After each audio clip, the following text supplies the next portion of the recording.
Good day, I'm Jack Fox, and this is my third video.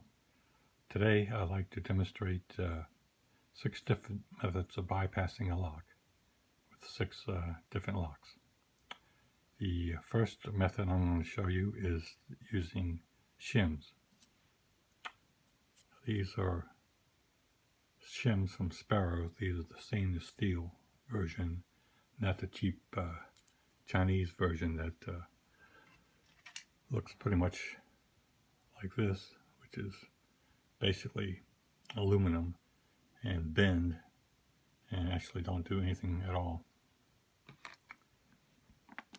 This is the Abus 80 Ti 50. I've had this for about 8 months and I've not been able to pick it at all. So the only way I get satisfaction of opening this thing is using shims. And I'll show you how to do that. If you look down here, you'll see the shim, the opening of the lock where the shackle goes in has a large gap in it. That will allow us to use these shims to go in. And this lock does not have ball bearings, so it will make it shimmable. First thing you do is insert the shim into the lock and work it around to the middle of the lock and push it down so that it is snug to the base of the top of the lock. Repeat on the other side.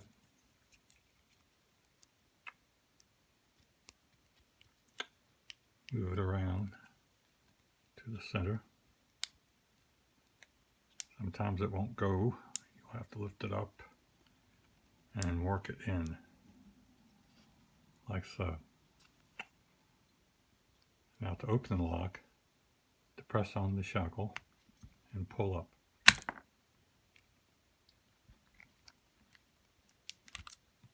Now this big beefy lock with all its security pins has been breached and open. As you can look and see in here, this has a regular locking ball, not a ball bearing, which makes shimming possible. And it has not great tolerances around the shackle, which allows you to get the shims in.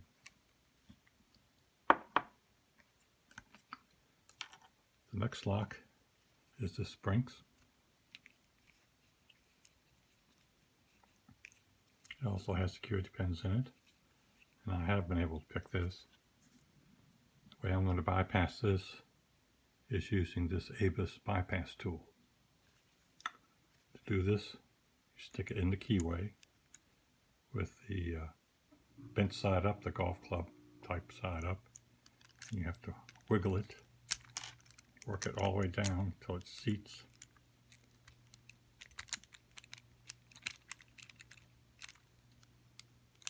In there, turn it like a key, and the shackle opens.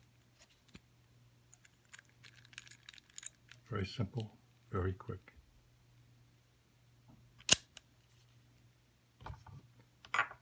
The next method I'm going to show you is using a decoder knife. On this Master 176, I believe, is the combination lock, and it also has a keyway, so it can be either picked, or it can be decoded, or it can be shimmed with this, and that is what we'll do. In order to open it, you go onto the side of the combination wheel, in between the wheel and the frame, work the decoder knife as far back as it will go. To open it, you need to depress the shackle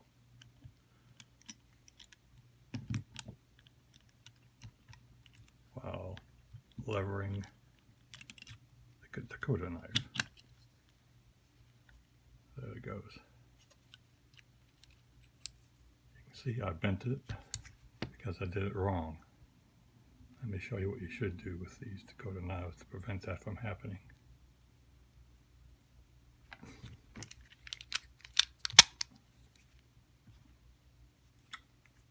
take the knife, but hold it not by the handle like I did, but hold it by the blade to give it more tensile strength.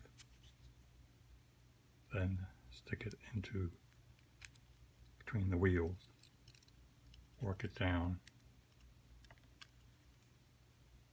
so that it is almost flush with the lock. Depress the shackle, press it down, and it opens. So don't make the mistake I did by pushing in this way. Hold it by the blade. Next method is using a knife. This is a knife I got at, a lock that I got at Harbor Freight. It looks like a number 3, made in China. And what you do is you stick the knife straight back, and you're looking for an opening which the knife will go into, and you rock it back and forth, trying to get hold of the pawl, locking pawl. And it opens the lock. It takes a little work to find that opening in the back, but it does work. The next lock is a Master 140. And we're going to use a comb pick to open this.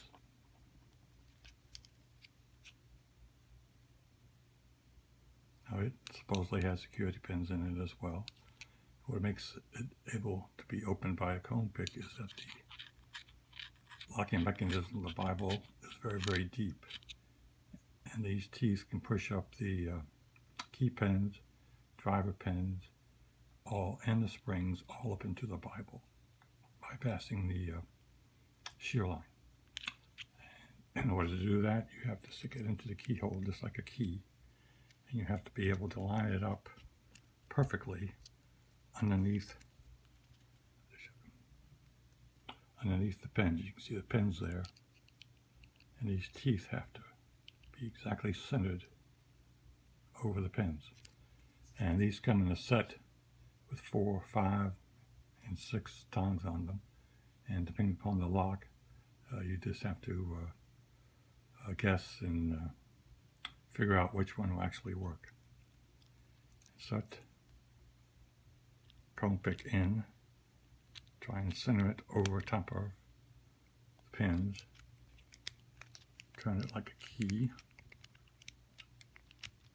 Let's see here, it's not perfectly aligned. There, it opens. Very simple.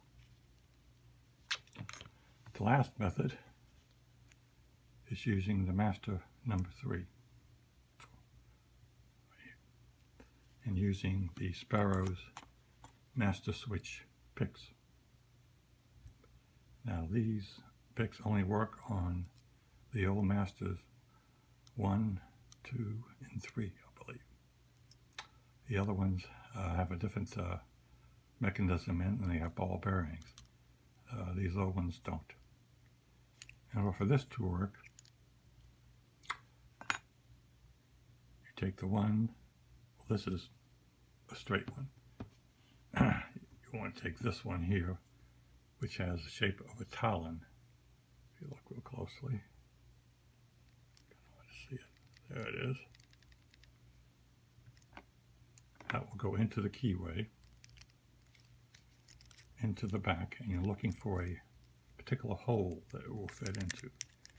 And you know you hit it when it stops, and the pick won't fall out. It's almost like a spring. Next you take the second pick, turn the lock upside down, and insert it into the keyway. And it will have a hole of its own back there too. It will fall into.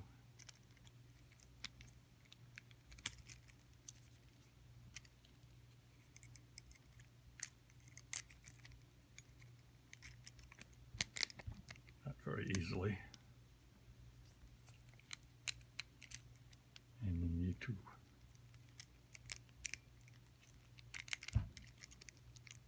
split. This may have come out much harder than it appears on the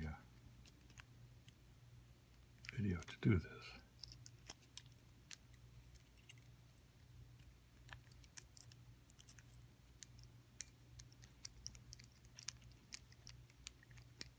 It's not going to fit because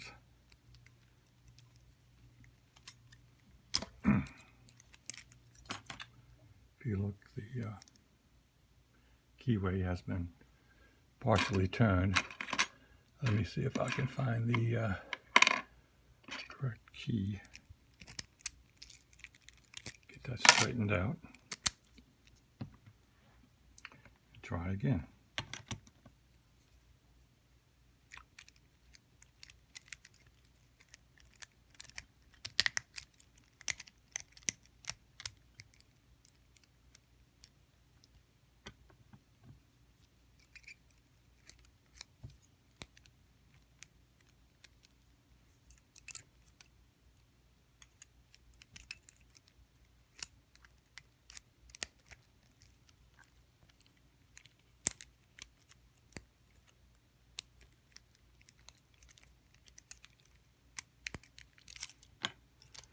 Nope.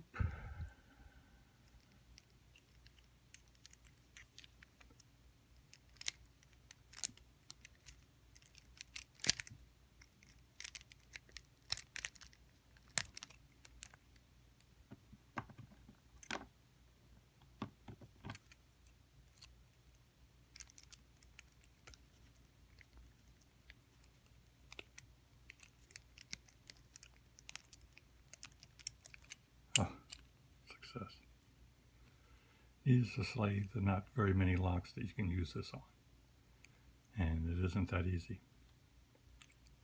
So that is what I have for you today. 6 different locks, 6 different bypass methods. Not all of them easy, but all of them can be done with patience. I hope you enjoyed this and learned something from it. And next time I hope to do a video on raking, different locks and different types of rakes. Please subscribe and like if you do.